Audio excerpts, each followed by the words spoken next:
Hello there, my name is PolishLynx and welcome in the next episode of Cupid.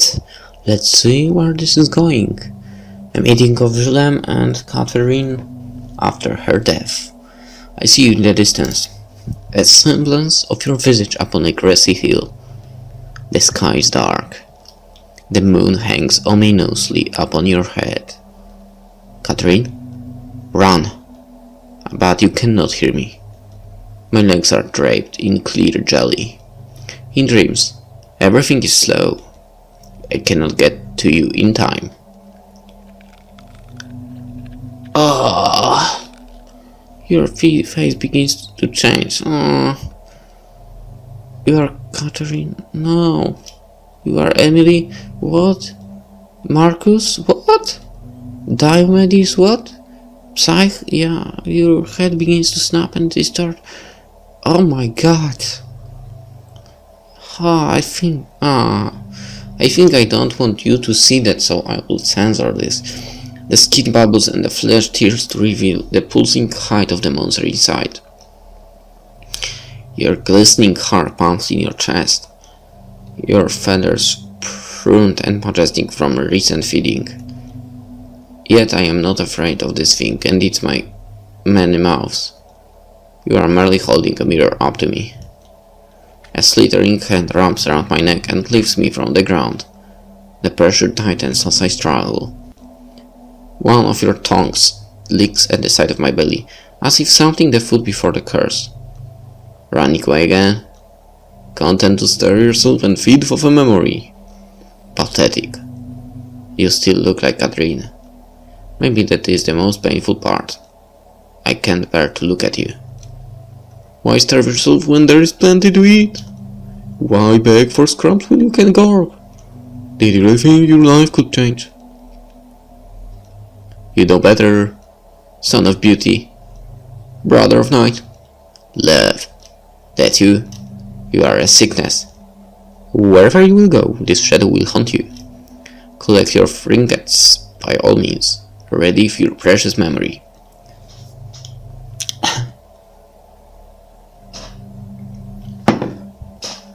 But know that you will be nothing more than a hypocrite. A clean man walking in a mountain of filth. Open your eyes.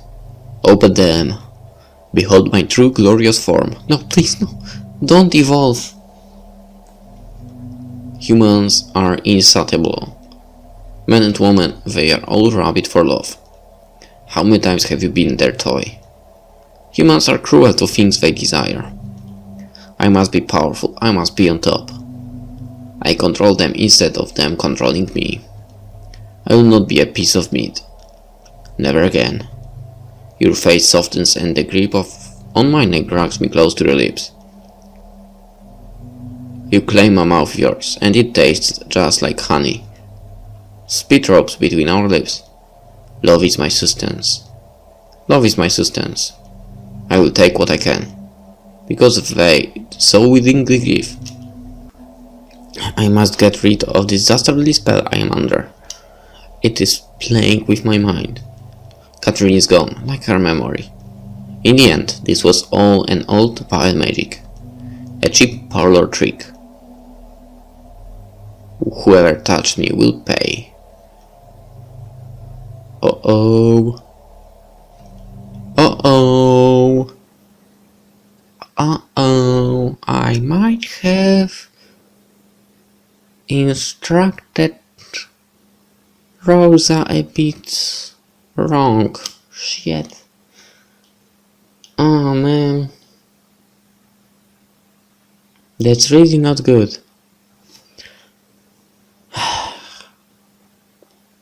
Well, my prediction once was good here, kind of. And I'm afraid this will lead to a terrible ending. Shilem woke up with the dream still fading from his memory. I so wish that my prediction now is wrong. He was not in his room, but in Catherine's. What? That did not surprise him. Whoever cast the spell did not do so on a whim. To take him away from this sanctuary was to render him weaker. A poor white candle flickered on the table. Its flame looked as though it was ready to go out. I couldn't save you. I tried. Rosa stepped out of the shadows. You? Shlem stared at her with irritation. What is the meaning of this, Rosa?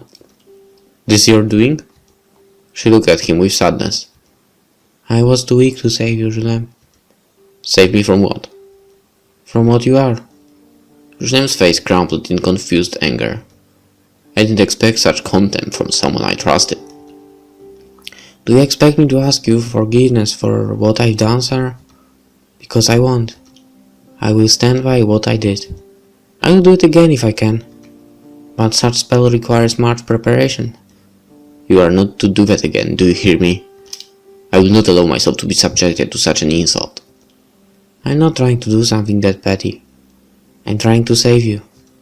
I do not know what you are talking about. If you persist in this foolish behavior, then I will be forced to take action. Go ahead, but I will simply try again. Stop it. Shlem grabbed her shoulders in irritation and shook her. They stared at each other in heavy silence, and Shlem somewhat regretted his forcefulness. But Rosa did not flinch or look away, even at his outburst.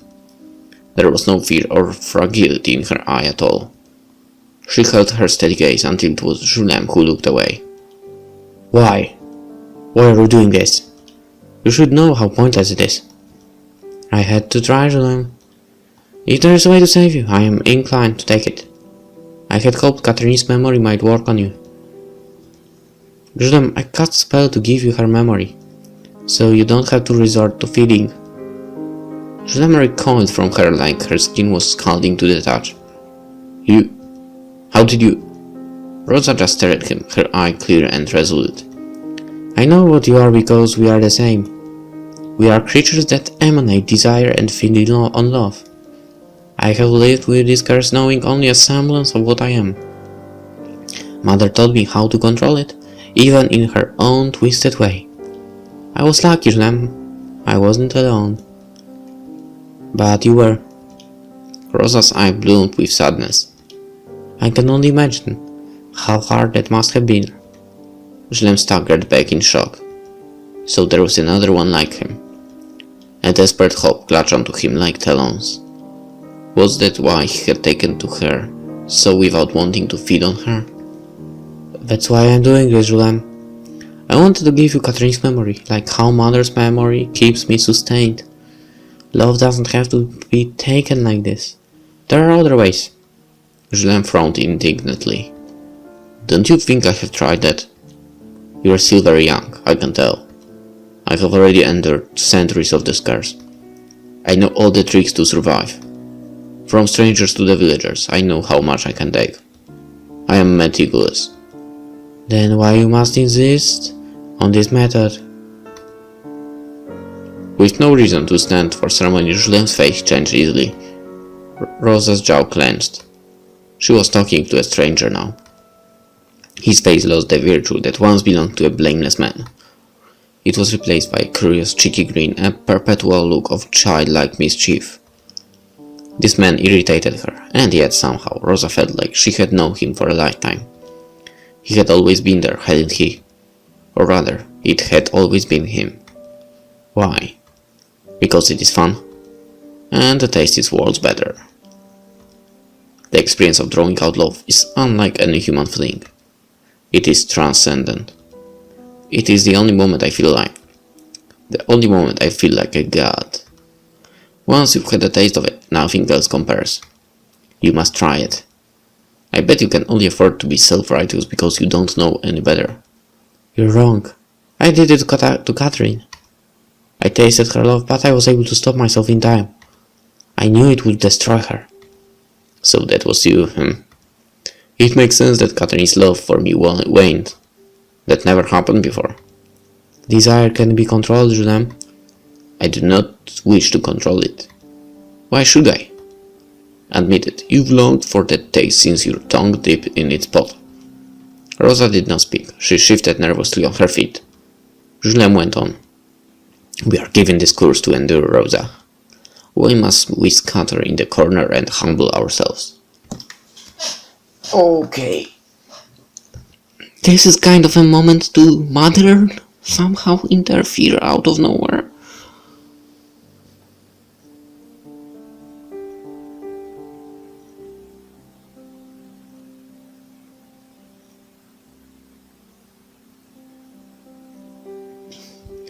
To whom do we abdicate ourselves to? To normal people? They are beneath us. For all their achievements and talents, love is the one thing that can drive them mad. Don't you see? Their weakness is the one thing we feed on. It is the natural order. Julien stepped closer to her and touched her bare arm. He tried to hide his bliss. Don't touch her. I told you before. If you need power, then be powerful. I will teach you how to wield it. You still have much to learn. If you will join me, Rosa, just imagine what we can do. We'll be powerful, you and I. Rosa's momentary confusion faded. The hard look appeared on her face once again. I will never join you. You use people for your gain. So, Julien's voice couldn't keep from rising. What of it? Isn't this the rule of human existence? It's all game, Rosa. A game I play to win. So people's lives are gain to you? Julien shrugged. Of course they are.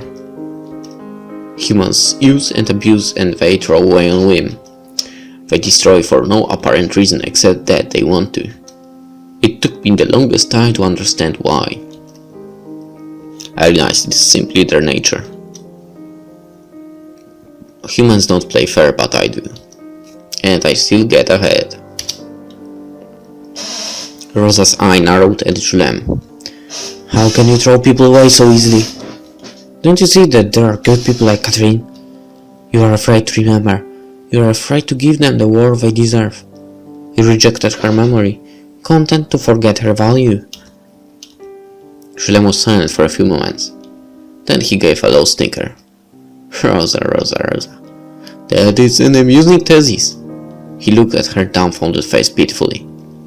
Another chuckle escaped. Julien couldn't help it. You got me all wrong, Rosa. I do not undervalue people. In fact, I love them. I revere them. I am grateful. They sustain me after all. That alone deserves all the appreciation that I care I give them. I loved Catherine with every fiber of my being. She was a kind soul. She tasted perfect. But I think you underestimate how long I've been on this dirty, forsaken rock. Good people are not rare and precious treasures. As such, they are not to be handled any differently from the rest. What?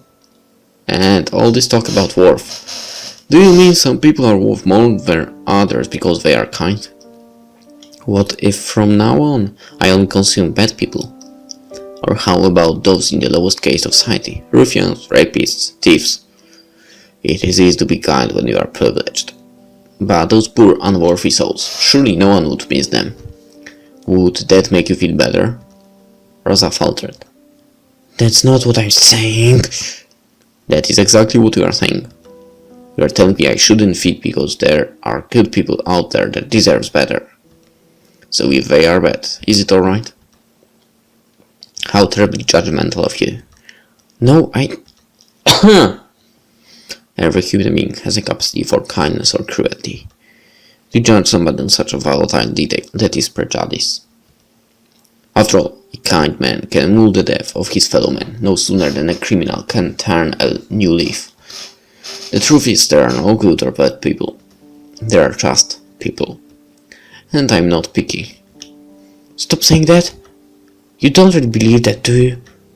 You hurt like me. You want acceptance like me. I know deep inside you want something more. More than a feeling or a craving. You've written as much in your diary. You sneaky little minx. Didn't I tell you you were not supposed to touch that? Stop! Please stop this, Julien. I implore you. Her pleading face stirred something in Julien, but the closeness in his heart had decades to harden. He snorted. Or what? What do you plan to do, little girl? Is this it? Is this your plan? Put on a light show and talk me to death. Surely you didn't think it would be that easy. If you have a different offer, I'm all ears. I thought as much. Well, good talk. Albeit a little pointless, I'm sure you'll agree. Is that what you think of Catherine then?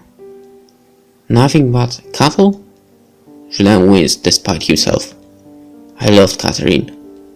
I know you too loved her completely, whether you admit it or not. You can't take love without giving it, can you? Julien sighed in annoyance. Just another spoke in the old fun wheel. You're lying if you say you are not the least bit troubled by your actions. That's a start, Julien, the first step. It means you are not as cold as you want to appear. If you admit your guilt and take responsibility for her death... Julien waved her away with an indifferent scoff.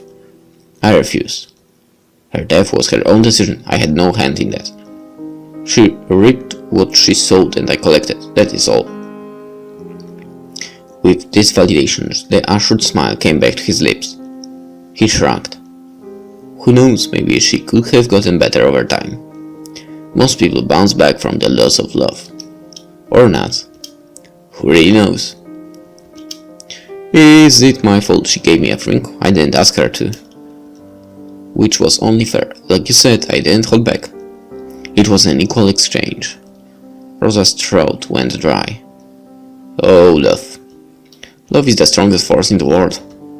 But it is never pure. Always tainted, always poisoned. What are you talking about? Well, I had to shatter the vision you have of Catherine, but she wasn't so righteous. She was as selfish as everyone else. What? Think back, Rosa. All of our fights started because of her jealousy. She couldn't stand the thought of somebody else getting a slice of her pie. Oh, come on, that's actually normal.